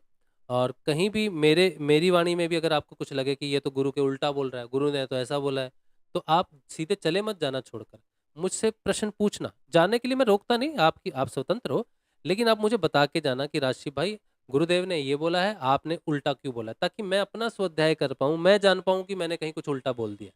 मेरी मदद करके जाना, ठीक है। तो हम समझें, या फिर हमने क्यों बोला है, हम उस बात को समझाएंगे। तो गुरुदेव की वाणी आपकी रेफरेंस होनी चाहिए। गुरुदेव जी की पुस्तक है बाइबल की भविष्यवाणियां, उसे जरूर पढ़ो। एक बार में समझ नहीं आएगी, दूसरी बार में भी नहीं आएगी, तीसरी बार में भी नहीं आएगी, लेकिन धीरे धीरे थोड़ी थोड़ी वो समझ में आनी शुरू हो जाएगी।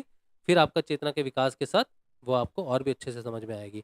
गुरुदेव जी की 2 पुस्तकें हैं, religious revolution in the world, वो इंग्लिश पुस्तक है, और एक है बाइबल की, पवित्र बाइबल की भविष्यवाणी, वो हिंदी पुस्तक है। सबको वो पुस्तकें सबके पास होनी चाहिए, सबको जरूर पढ़नी चाहिए, वो आपके लिए ही लिखी गई है। नरहरि भाई, हाँ बहुत दिन बाद, जय श्री गुरुदेव। मेरे स्वप्न में गुरुजी प्रकट हुए, मैंने साष्टांगवत प्रणाम किया, गुरुदेव ने दोनों हाथों से उठाया। हाँ, देखो कोई भी स्वप्न होता है ना, उसको हम बोलते हैं आप छोड़ दो, डिस्कार्ड कर दो। एकमात्र स्वप्न जिसमें गुरुदेव आते हैं उसे ही पकड़ना है बस। एकमात्र सत्य स्वप्न कोई है तो वो सिर्फ वो है जिसमें गुरुदेव आते हैं। बाकी विष्णु आ जाए, ब्रह्म आ जाए, कृष्ण आ जाए, कोई भी आ जाए, हम उस स्वप्न को सत्य नहीं मानते, मैं नहीं मानता लेकिन जिसमें गुरु आता है, जिस स्वप्न में गुरु आए, वही स्वप्न सत्य है, और वही स्वप्न है जो परिवर्तन करता है। मेरे जीवन में जब मैं 2019 की बात है, हृदय चक्र को खुलने से पहले गुरुदेव मेरे स्वप्न में आए, और गुरुदेव की गोदी में मैंने सिर रखा और रोता रहा, रोता रहा, रोता रहा, और गुरुदेव मंद मंद मुस्कुराते रहे। तो वहां से परिवर्तन शुरू हुआ। तो ये बहुत अच्छी बात है नरहरि भाई कि और आप जब स्वप्न में गुरुदेव को मैंने देखा, तो गुरुदेव का शरीर जो है ना, वो हमारे शरीर जैसा दिखता जरूर है, लेकिन रुई का जैसे बादल है ना, रुई के जैसे नरम है गुरुदेव, इतने कोमल है ना, आया क्या ही बताएं। क्या बात है, बहुत अच्छी बात है, बहुत अच्छी बात है। अब देखना ये होगा, गुरुदेव आते हैं तो डेफिनेटली परिवर्तन आता है साधक में, परिवर्तन आता है साधक में, आना चाहिए। सोनू नागर, बार बार ध्यान छूट जाता है। हाँ, ध्यान की यही महिमा है, जब तक आप इंद्रिया अतीत ध्यान में नहीं जाते, वो कॉन्टिन्यूस ध्यान होगा। इंद्रिया अतीत जब जाओगे, जो आत्म जागृति के बाद योग होता है ना यहाँ पर, वो जो ध्यान होता है वो कॉन्टिन्यूस होता है, वो टूटता नहीं है बीच में। लेकिन जब तक हम ध्यान अभ्यास में है, क्रिया ध्यान में है, तब तक विचारों से ध्यान छूटता है। फिर से आपने वापस गुरुदेव को सोचना है, मंत्र सोचना है, फिर से वो भटकेगा, भटकता रहेगा, फिर से आपको याद आएगा, फिर से एज आप आपको बार बार खींच के लाता रहेगा, और क्रिया होती रहेगी। आपको क्रिया चल रही है, आपके शरीर में क्रिया हो रही है, लेकिन ध्यान आपका कहीं और है। ये क्रिया योग का हिस्सा है। लेकिन जब आप क्रिया से परे चले जाओगे, वहां पर जो ध्यान है, वहां पर सारी क्रियाएं सुषुप्त हो जाती हैं, और कोई विचार नहीं है वहां पर, शून्य है। वो एक कॉन्टिन्यूस ध्यान, वो जागृत ध्यान है। ठीक है, वो आत्म जागृति के बाद होगा। सुशांत कुमार कह रहे हैं नींद आना बंद हो गई है, होम्योपैथी का इलाज ठीक है या आयुर्वेद का? इलाज तो देखो ये मेरे को नहीं मालूम, क्योंकि मैं तो डॉक्टर नहीं हूं, तो मैं कुछ भी नहीं कह सकता इस बारे में। लेकिन जब आप नाम जपोगे ना सुशांत, और जैसे मैंने कहा कि गुरु के प्रति बिल्कुल समर्पित होकर आप नाम जपो, तो गुरुदेव का जो नाम है ना, वो पिनियल ग्लैंड जो है ना, जिसके कारण नींद आती है, उसको एक्टिवेट करता है। तो वो एक्टिवेट होगा, वहां से रस स्त्रावित होता है। धीरे धीरे आप आपकी जो नसें हैं ना सिर की, वो खुलेंगी और शांभवी मुद्रा में आंखें ऊपर चढ़ जाएंगी।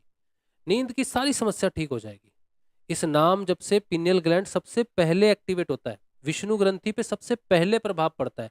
अगर शिष्य चेतन नहीं भी है तो भी उसकी ग्रंथियों पर प्रभाव पड़ता है। और ये जो समस्याएं हैं नींद की या कोई भी समस्याएं हैं, किसी की तो बड़ी बड़ी बीमारियां जागृति से पहले ठीक हो जाती हैं। ठीक है, कुछ बीमारियां जागृति के बाद भी रहती हैं, लेकिन उनका प्रभाव जरूर कम हो जाता है, वो चेतना के हिसाब से होता होगा। लेकिन ये जो बीमारी है, नींद की बीमारी है, ये तो नाम जप से ठीक हो जानी चाहिए। नाम जप में नशा होता है। नाम कुमारी नानका चढ़ी रहे दिन रात, कहते ना, और अमल छिन छिन चढ़ उतरे, नाम अमल दिन चढ़े सवाया। तो नाम का जो नशा है ना, नशे से ही तो नींद आती। आप नाम को बहुत अच्छे से जपो, गुरुदेव जी को गुरुदेव जी को प्रणाम करके, गुरु जी को प्रार्थना करके नाम जपो उनका मन मन में। इससे आपको नाम का नशा आएगा, नींद आपको आएगी, चिंता मत करो। और इतनी नींद आएगी, इतनी नींद आएगी कि दिन को भी सोओगे, रात को भी सोओगे। योग निद्रा आएगी, ध्यान में प्रवेश से पहले योग निद्रा आएगी।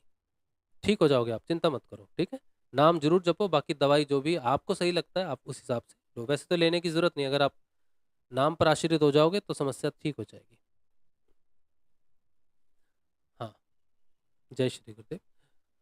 राम सिंह कह रहे, गुरुदेव ने मुझे भी स्वप्न में प्रसाद दिया था। तो वही बात है, मैं तो यही कह रहा हूँ कि स्वप्न में गुरुदेव जब आते हैं तो परिवर्तन जीवन में आता है, ये पक्का है। जय श्री गुरुदेव। मेरे सिर में दर्द रहता है, कब तक रहेगा? दर्द रहता है मेरे तो, मैंने तो मेरे इतना दर्द होता है, वो जब तक आपकी शांभवी मुद्रा नहीं लगती तब तक दर्द होगा। एक मुद्रा होती है, शांभवी मुद्रा बोलते हैं उसको, वो आंखें ऐसे ऊपर चढ़ जाती हैं।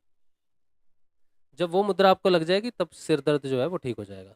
क्योंकि वो दर्द होता है नसें खोलने के लिए, उसमें प्राण का प्रभाव बढ़ जाता है। प्राण नसों को खोलते हैं ना तो दर्द होता है, वो नसें ब्लॉक्ड होती हैं। तो जब वो खुल जाएंगी तो प्राण उन नसों में जाएगा और आंखें अपने आप ऊपर उठ जाएंगी, वो उसे शांभवी मुद्रा बोलते हैं। तब वो सर दर्द ठीक हो जाएगा। छोड़ना नहीं साधना। मुझे आपको तो मैं बता रहा हूँ ना, मुझे कोई बताने वाला नहीं था। मुझे जब सिर दर्द हुआ था मैंने साधना छोड़ दी थी, डर गया था मैं। आप नहीं डरना, अच्छा है साधना में सिर दर्द अच्छे के लिए। ठीक है, चलिए। आज का सत्संग श्री गुरुदेव के श्री चरणों में। कल मिलेंगे कल के सत्संग में। जय श्री गुरुदेव, जय श्री दादा।